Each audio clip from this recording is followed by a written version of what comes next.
एक मराठा लाख मराठा करत, एक मराठा लाख मराठा घोषणा देत हजारो मराठे मुंबईच्या दिशेने निघालेले आहेत। सरकारसोबतची चर्चा फिसकटलेली आहे, कारण तसं एकंदरीत जाणवतंय। माननीय मुख्यमंत्र्यांनी छत्रपती शिवाजी महाराजांची शपथ घेतलेली आहे मराठ्यांना आरक्षण देणार म्हणून, पण कदाचित ती शपथ सुद्धा कमी पडते की काय, कारण मनोज जरांगे पाटलांच्या नेतृत्वाखाली सगळे मराठे अंतरवली सराठीतून डायरेक्ट मुंबईच्या दिशेने निघालेले आहेत। आणि त्यांनी सुद्धा आवाहन केलंय राज्यातल्या प्रत्येक मराठ्यांना, घटनात्मक चौकटीत जाऊन राजकारण आरक्षण पाहिजे असेल तर घटनात्मक चौकटीत जे राजकारण केलं जातं ते सुद्धा जाणीवपूर्वक वेगळ्या मार्गाने वेगळ्या अंगाने भाषित केलं जातं।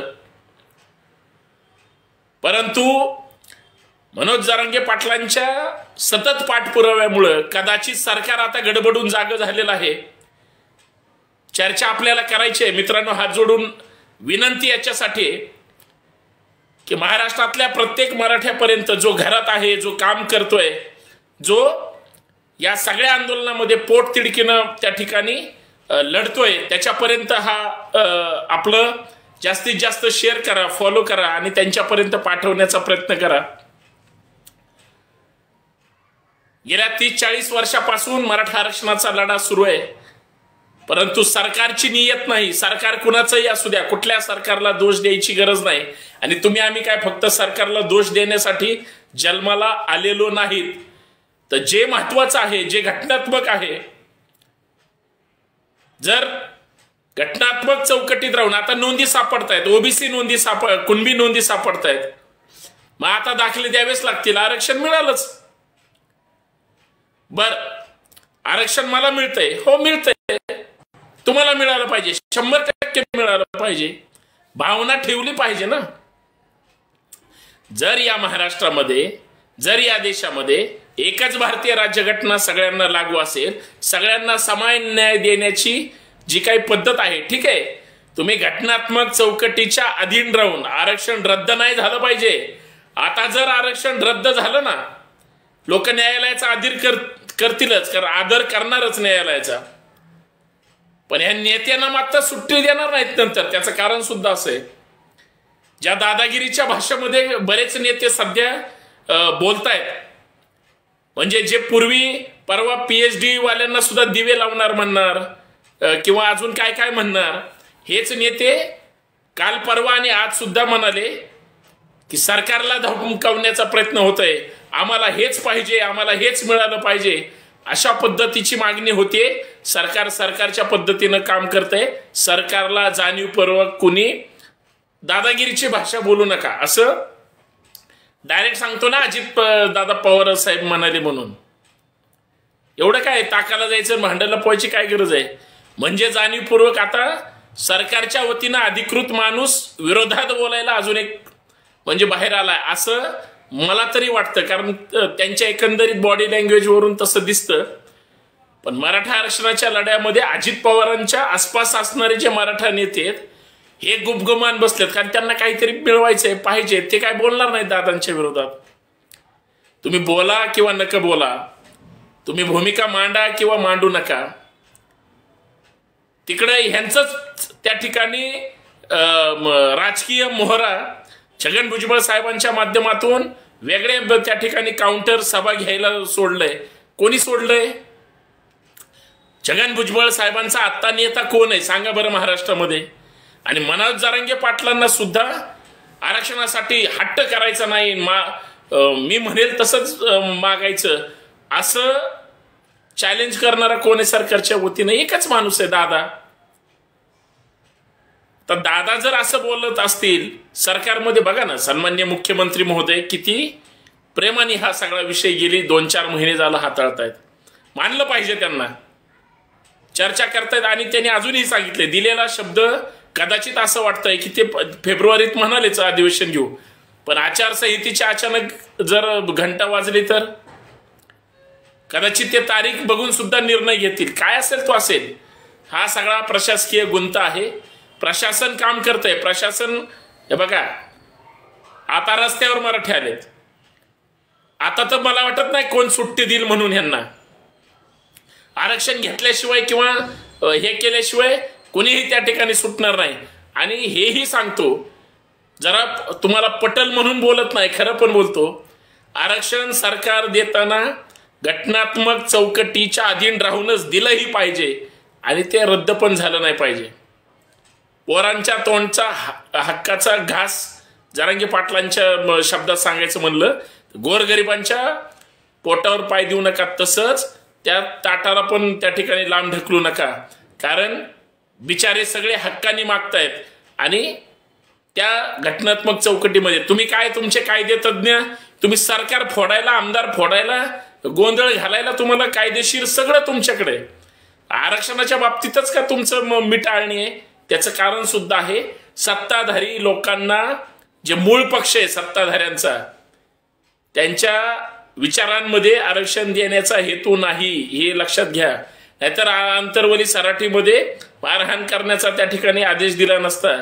आणि जरांगे पाटलांनी सांगितलंय प्राण गेले तरी 72, पण पाठीमागे हटणार नाही. मी म्हणतोय कायदा कुणीच मोडायचा नाही, कायदा आपल्यासाठी. कायद्याने सगळं काही मिळत असतं आणि मिळत आलंय आतापर्यंत. संघर्ष करणं काम आहे, सहज मिळाल्यावर त्याची मजा पण येणार नाही. पण सगळ्यात महत्वाचं, जाणीवपूर्वक काही लोक हा वाद कसा पेटला जाईल, सामाजिक असंतोष कसा निर्माण होईल, समाजामध्ये तेढ निर्माण कशी होईल, ह्याचा काही लोक प्रयत्न करतायत. पण सध्या असं झालंय, जे काही चुकीचं बोलतायत त्यांच्याकडे लोक दुर्लक्ष सुद्धा करतायत. पण एक तर झालंय महाराष्ट्रामध्ये, हे राजकीय पुढारी आता बासनात बांधले गेले, बाजूला फेकले गेले. अजिबात कितीही लुडबुड करू द्या, कुणी ह्यांना विचारणार नाही. एकच नेता आणि एकच नारा, मनोज जरांगे पाटील यांच्या नेतृत्वाखाली हे सगळं सुरू आहे. मी खरं तर कशासाठी चर्चेला आलोय, मी चर्चा याच्यासाठी करतोय मित्रांनो, म्हणून म्हणलं होतं मी सुरुवातीलाच की जास्तीत जास्त शेअर करा. मी चर्चा ह्या गोष्टीची करतोय. महाराष्ट्राच्या कानाकोपऱ्यातून, महाराष्ट्राच्या लहान मुलांपासून ज्येष्ठ नागरिकांपर्यंत लाखो मराठी जरांगे पाटलांनी सांगितलंय त्यांच्या भाषेतच की तिकडे निघाले आणि गावखेड्यातले, शहरातले सगळे लोक पेटून त्या ठिकाणी आंदोलनामध्ये ह्या सहभागी होत आहेत. आणि 100% शांततेत हे सगळं आंदोलन आहे. असं असताना सरकार का चर्चा करत नाही? सरकारने तर, मी आत्ताच बातमी वाचली म्हणून मला पण त्या ठिकाणी म्हणजे आश्चर्य वाटलं.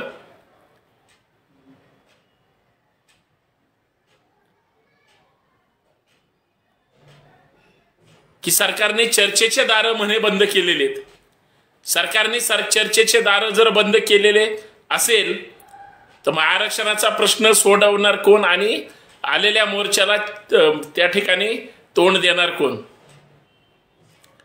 महिला, लहान मुलं, मुली, सगळी माणसं जर सगळ्या रस्त्यांनी मुंबईच्या दिशेने येत असतील, गृहमंत्र्यांनी तर आदेश काढलाय काहीतरी म्हणजे शेकडो हजारोची पोलीस फोर्स सुद्धा त्या ठिकाणी त्यांनी तयार केलेली आहे. चांगली गोष्ट आहे. परंतु तिथं सगळ्यांची व्यवस्था होईल का? तिथं मुंबई, उद्या जर मुंबईत सगळी जाम झाली तर करणार काय? आणि लोक काहीच करणार नाहीत. लोक मांडी घालून बसतील रस्त्यावर. लोक फार म्हणजे त्या ताकदीनच निघालेत आणि त्यांनी ठरवलेलं आहे, जे त्या मोर्चामध्ये सहभागी झालेत किंवा पाटलांनी जे म्हणजे आवाहन केलंय की चटणी भाकरी घेऊन यायची आणि तिथं खायची, संपला विषय. मुंबई बघायला ते निघालेले आहेत. मग सरकारने ठरवायचं आता काय करायचं ते.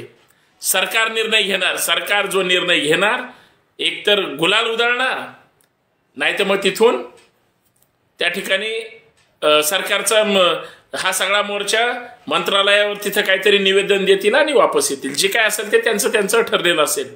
त्यांचे काय म्हणजे काय ठरवणारे लोक आहेत ते नियोजन करतील. पण परत एकदा महाराष्ट्र ढवळून निघतोय, या गोष्टीकडे सुद्धा गांभीर्याने पाहिलं पाहिजे.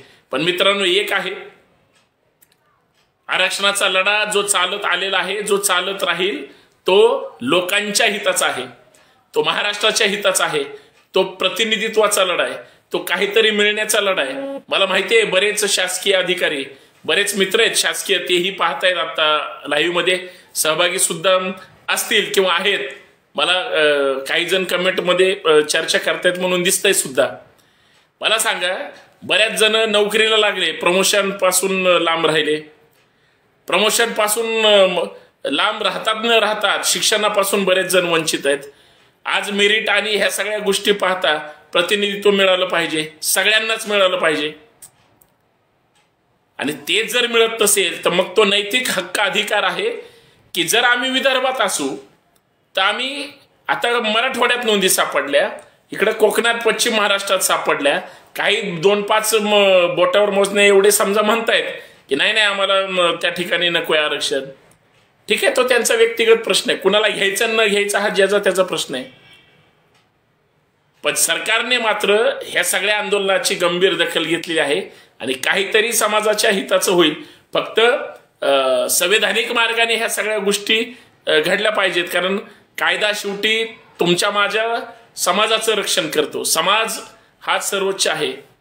पण सरकारमधली आणि म्हणजे पदावर बसणारी इतर सगळी माणसं, खरं तर कुठल्याही नेत्याचा द्वेष, मत्सर किंवा ह्या सगळ्या गोष्टी पासून लांब, म्हणजे फक्त आणि फक्त एकच टार्गेट आहे, आरक्षण.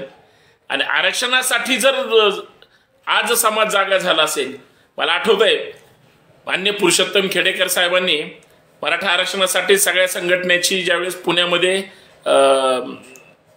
IB-ला रेस्ट हाऊसला बैठक घेतली होती, त्यावेळेस शशिकांत पवार साहेब त्यावेळेस त्या बैठकीचे अध्यक्ष केले होते, मेटे साहेब सुद्धा बैठकीला होते आणि इतर सगळ्या संघटनेचे होते. आणि आम्ही संभाजी ब्रिगेडचे कार्य बैठकीचं नियोजन म्हणून त्या ठिकाणी गेलो होतो. त्याला साधारणतः 20-22 वर्ष झाले असतील. लढा फार जुना आहे, लढा संवैधानिक मार्गाने, फक्त तो प्रत्येकाने लढला पाहिजे. बघणारे जे आता जे समजा चांगल्या वाईट कमेंट करणारे किंवा आता आंदोलनात सहभागी होणारे पूर्वी मोर्चाच्या समोरून जात असतील पण सहभागी नव्हते. जरांगे पाटलांनी प्रत्येक माणूस आज घराच्या बाहेर काढला आणि त्याला आंदोलनात सहभागी व्हायला भाग पाडलं. ही सगळ्यात मोठी जमेची बाजू आहे. किंवा मराठा क्रांती मोर्चाचं फार मोठं श्रेय, कारण सगळी लोक जागी झाली. आणि मराठा समाज जर मोठा भाऊ असेल तर इतर सगळ्या समाजांनी तो आदर्श सुद्धा घेतला पाहिजे. सगळे मुख मोर्चे एकदम ताकदीचे, लाखोच्या संख्येनं आणि देशाला दिशा देणारे निघाले. सगळ्यात महत्वाची बाजू आहे, जगाने सुद्धा त्याची नोंद घेतली.